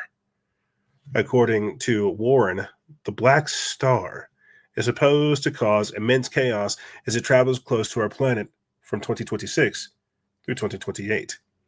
Says the scientist and inventor Weston Warren is back with a warning about an event that only happens about every 4,100 years to 4,300 years. It's a biblical event that can cause global calamities such as the Great Flood of Noah's Day. Scientists call what is flying close to the Earth the black star. The black star will not hit the Earth, but it brings with it electromagnetic power that can affect the iron and nickel molten core, reshape continents, and threaten all life on the planet. Warren explains that, quote, most likely this is what caused the flood of Noah's Day, this inbound electromagnetic anomaly. It will eventually exit out of our solar system, and it will be jettisoned out between Earth and Mars sometime in early 2028. 2026 looks like it will also be a bad year as the Earth moves closer to the black star, while Mars, Venus, and Mercury will be on the other side of the sun. It is a similar setup in early 2028. Just like with Coldheart, I really wish that Warren had more evidence to present, but I have to admit it is intriguing that his claims do not seem to correspond, or do seem to correspond, with many of the things that I've been researching. Warren is warning that the global weather patterns will go completely nuts over the next few years. And let me go ahead and pause right here, because this is, again, what ties it into what we were talking about at the start of the segment. And I know this is a long segment, very long form, got a couple more things, and then we'll close out this segment. But this is what I was alluding to at the start. Why we keep playing the world of science, showing you guys how strange things have become. This anomalous weather that we're trying to normalize is not a good thing. It's evidence and symptoms of a larger experience that we're all having. Weston says that, quote, winds will continue to increase all over the planet. This applies everywhere. But in the United States, we will have greater and greater winds. There will be 30, 40, and 50 mile per hour winds. I'm talking 30, 40, and 50 mile per hour winds that last for weeks and weeks. It will affect air flight, especially small aircraft. Farmers are going to have a very difficult time planting because the winds won't stop. With that, you will have property damage in commercial and residential. You will have roofs being compromised, trees, power lines, and hailstones will continue to get larger and larger and larger. At the crescendo, hailstorms will be larger than soccer balls. And you have to understand, just last week we played for you guys a video clip of basketball, of hat-sized basketball, or hat-sized hail ice. Like it was as big as a basketball cap or a baseball cap. So hailstones that'll be larger than soccer balls, that's not that far off. If we're already seeing hailstones that are as big as baseball caps, this isn't that far off. 2 to 4 years of these intense storms, we could see that. Let me get back into this. It says that then you get into biblical territory. When the Bible is talking about earth changes, pestilence, famine, and earthquakes in one place after the other, there will be tsunamis, hurricanes, and tornadoes. These descriptions of earth under stress and being transformed, it is all due to the second anomaly, the black star that has entered our solar system. Do you remember when one part of China was hit with wind speeds of over 200 kilometers per hour the other day? Perhaps that is a sign of things to come. Warren is entirely convinced that the object that he is tracking will not hit us. But in the book of Revelation, it talks about a giant object that will hit our planet someday. I'm going to go ahead and pause there so we can go ahead and proceed. But this is more of that discussion about anomalous weather, strange things occurring, 2027 being like an extinction level event, and these people who have an awareness to this stuff that we don't, looking at this information, looking at it through their technology, putting the pieces together, and they're putting cold hard cash that they could eat their food with. Instead, they're putting it into the ground. They're putting it into these bases because they know something is coming upon the earth. Here's Jeremy Corbell on are in 2027 as well. On camera to be put in the show. Your government now wants you to know one truth, and that truth is that UFOs are real. They've already done told you. Sometimes when you want somebody to know a truth, it's so you can set them up to believe a lie, and that's coming. I have zero doubt that lie is coming. What is the lie? Specifically, you want me to say it right now, for real? Real? On camera? To be put in the show? Yes. Okay. Problem with that. If we tell the lie before it's told, they can adapt. That wouldn't be wise. I'll tell you privately, but I would really think about if you want to put this in your show. For real. That's a real thing I'm telling you. So will you think about it before putting it in your show? Absolutely. Okay. So UFOs are real, and they've been here a long time, and that's the truth. But the lie is coming. All indications, like all of them, is that that lie is going to be craft slowly making its way to us here on Earth. And that is the lie they're going to want you to believe. It's nuanced, how they explain that, the nature of that threat. But that 100% is the lie you are going to be told. You even got a date. People have been whispering a date for a long time now. I know where that lie comes from. I know specifically what document from the 70s initiated the idea of that lie. A classified document. That is the lie you will be told.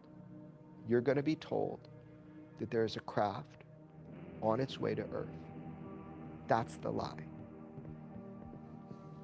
Maybe I'm wrong. I hope I'm wrong.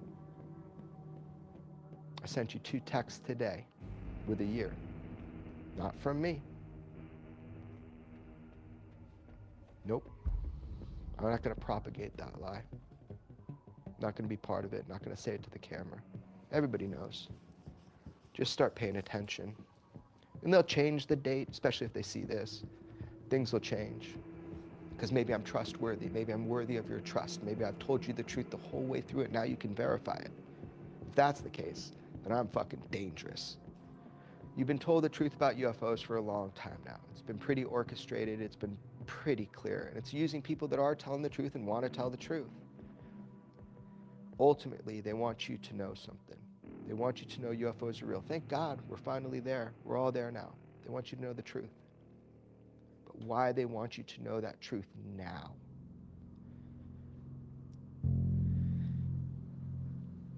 Hope I'm wrong. Bro, it's just the dramaticism. Think about it. The dramaticism. Maybe it's good to get ahead of it. Call it out now before they do it. I'll be called crazy. That's okay.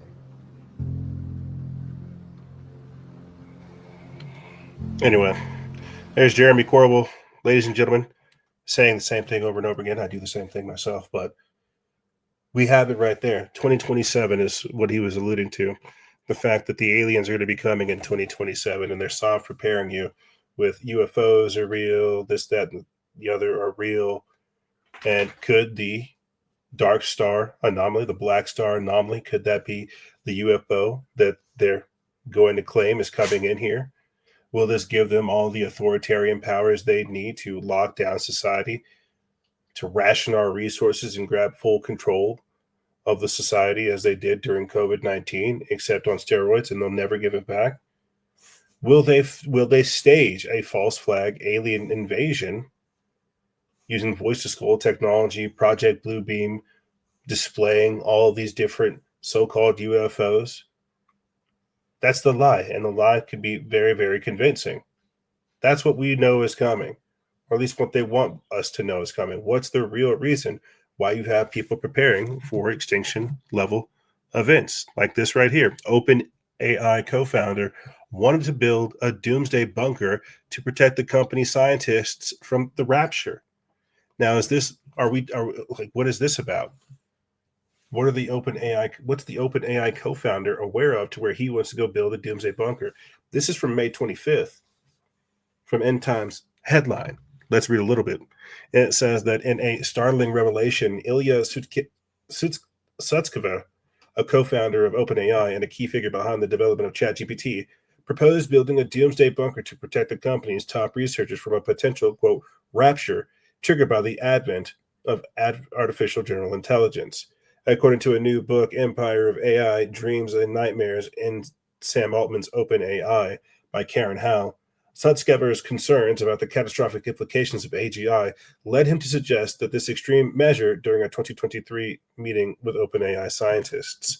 This proposal, detailed in an article by the New York Post, underscores the profound anxieties surrounding the development of AI technologies capable of surpassing human cognitive abilities.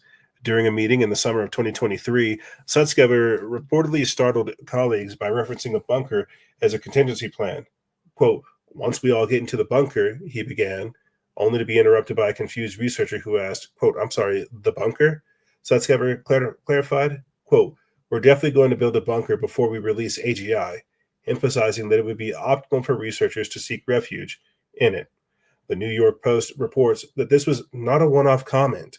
Multiple sources confirmed to Howe that Sutskever frequently discussed the bunker in internal conversations, reflecting his deep-seated fears about AGI's potential to disrupt society on a cataclysmic scale. Sutskever's use of the term, quote, rapture evokes a quasi-spiritual scenario where AGI's emergence could lead to chaos, potentially involving geopolitical conflicts or societal upheaval. One OpenAI researcher quoted in the book stated, quote, there's a group of people, Ilya being one of them, who believe that building AGI will bring about a rapture. Literally, a rapture. This belief highlights the existential concerns held by some AI pioneers who fear that the superintelligent AI could outpace human control, leading to unpredictable and potentially catastrophic consequences. Let me pause right there, because I think we have everything we need to know. She keeps saying, once we all get into the bunker, and she's soft shilling it. She's soft saying, hey, who's about a bunker? This is the co-founder of ChatGPT saying we need to get into a bunker and protect ourselves from what they describe as a rapture when OpenAI and AGI becomes outside of their control. And they know that we're there. Where do you think AI will be in 2 to 3 years? You've got people vibe coding games, trying to put Hollywood out of business. And at the same time, it's consuming all of this energy. We'll talk a little bit more about AI's influence on society and how it's already gripping things and shaping up the technocracy later on in the show.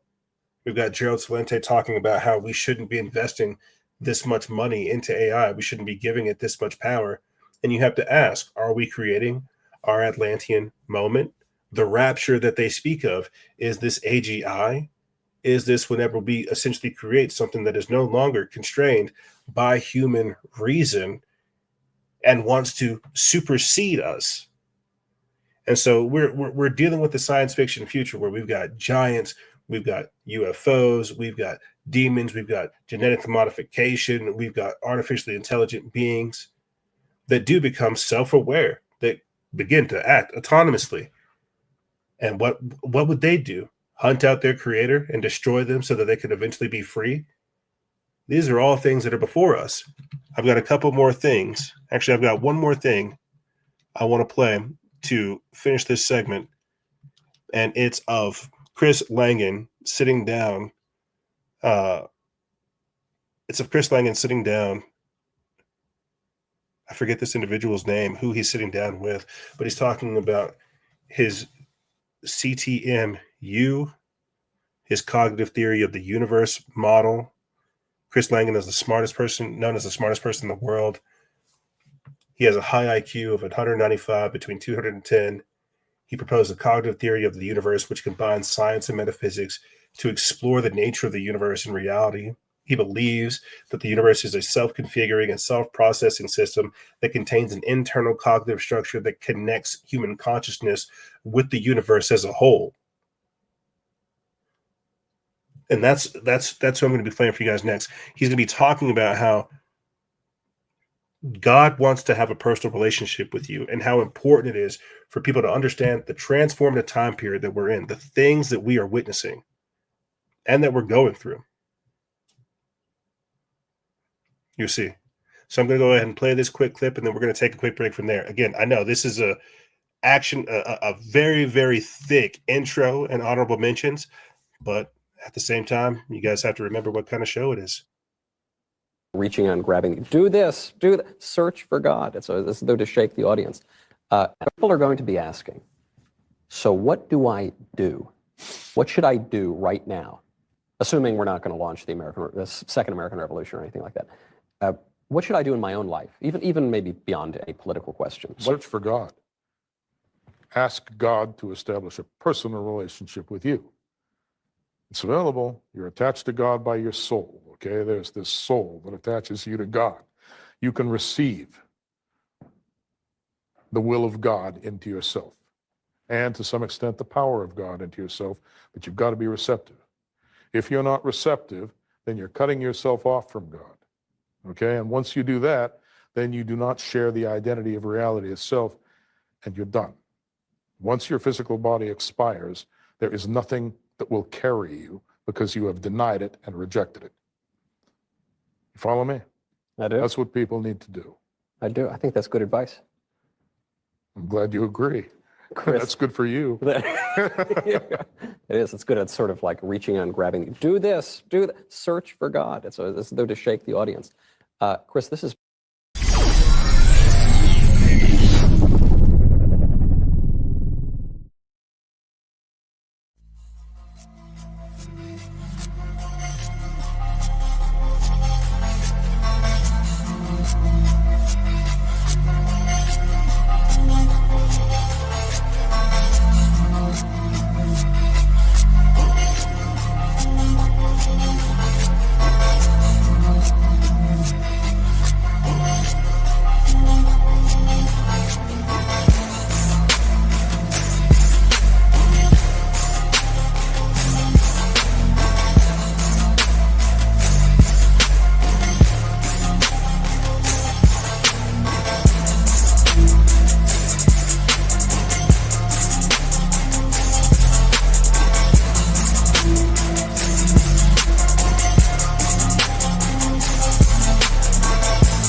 There is no such thing as its freedom.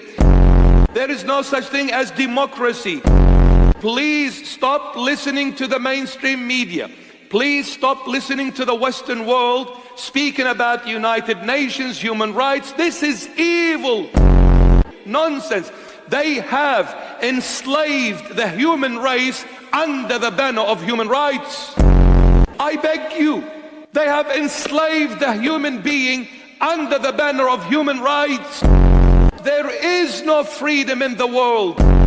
The world is placed in the bosom of Satan, the killer of mankind. A snake, the poisonous cobra. Satan likes to do things in disguise, in quietness, in the depth. But the Lord forced him to surface up. He wants humanity to see. He's opening the eyes of those who are willing to listen to Christ. Those who are willing to listen to Christ, He is opening your eyes. What has been happening in recent years, it is absolute satanic. But all done in the name of human rights, democracy, United Nation. Jesus walk, Jesus walk, Jesus walk with me, with me, with me.